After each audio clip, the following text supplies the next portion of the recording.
আমিলুস সলিহাত,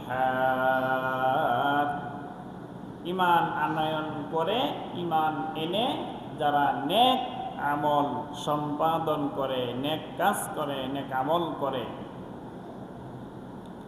কানাত লাহুম জান্নাতুল ফিরদাউসি নুজুলা। আল্লাহ রাব্বুল আলামিন ঈমান যারা এনেছে এবং নেক আমল করে, আল্লাহ তাআলা বলেন তাদের জন্য রয়েছে জান্নাতুল ফিরদাউস। সুবহানাল্লাহ। ঈমান আর নেক আমল, ঈমান আর নেক আমল যদি আমরা করি, আমাদের জন্য রয়েছে জান্নাতুল ফিরদাউস। সুবহানাল্লাহ। জান্নাতুল ফিরদাউস আল্লাহ তাআলা আমাদেরকে দান করবেন। আল্লাহ। সম্মানিত মুসল্লিয়ান ইকরাম, মৃত্যুর পর আমরা সুখে থাকতে চাই, শান্তিতে থাকতে চাই।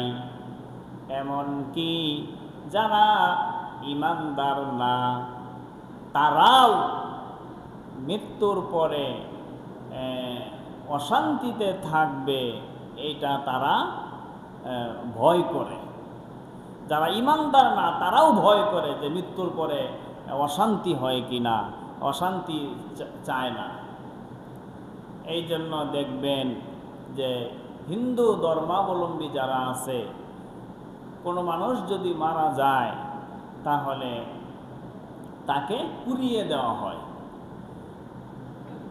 এবং এই যে পোড়ানো হয়, সবচাইতে প্রিয় মানুষ, নিকটের মানুষ যারা, তারাই কিন্তু আগুন দিয়া পোড়ায়।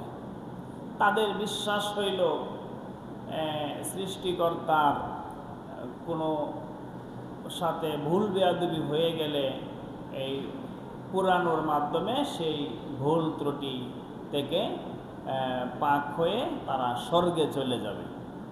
এইরকম চিন্তা চেতনা থেকে তারা এরকমভাবে পুড়িয়ে দেয়, অর্থাৎ মৃত্যুর পরের শাস্তিকে তারা ভয় করে।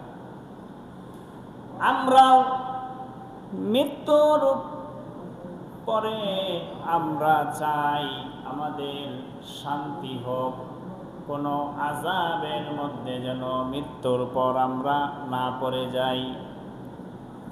ভাইরা আমার, তিন শ্রেণীর মানুষ।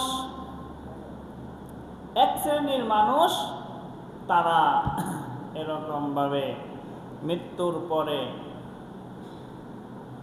প্রথমেই তারা জান্নাতের ঈমানের বদৌলতে মৃত্যুর পরে তারা জান্নাতে চলে যাবে, মৃত্যুর সাথে সাথে তারা জান্নাতে চলে যাবে। সুবহানাল্লাহ।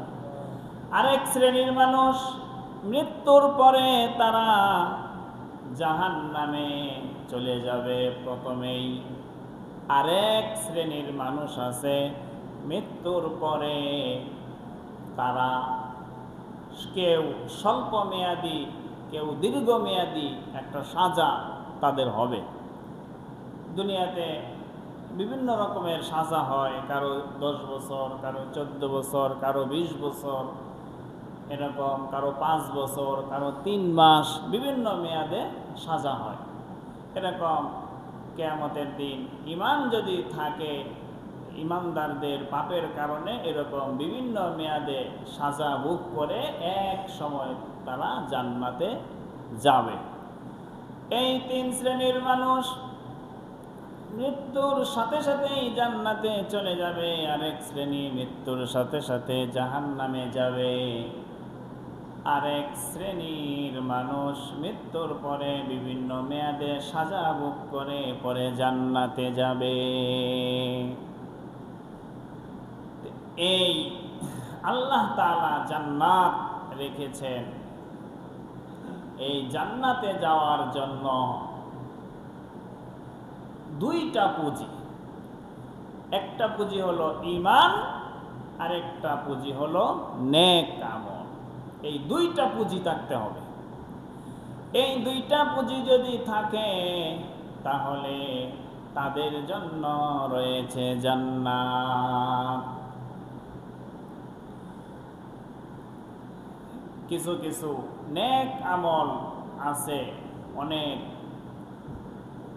আল্লাহ তাআলার কাছে পছন্দনীয় নেক আমল, যেই নেক আমল করলে সকল দোষ ত্রুটি আল্লাহ তাআলা মোচন করে দেন।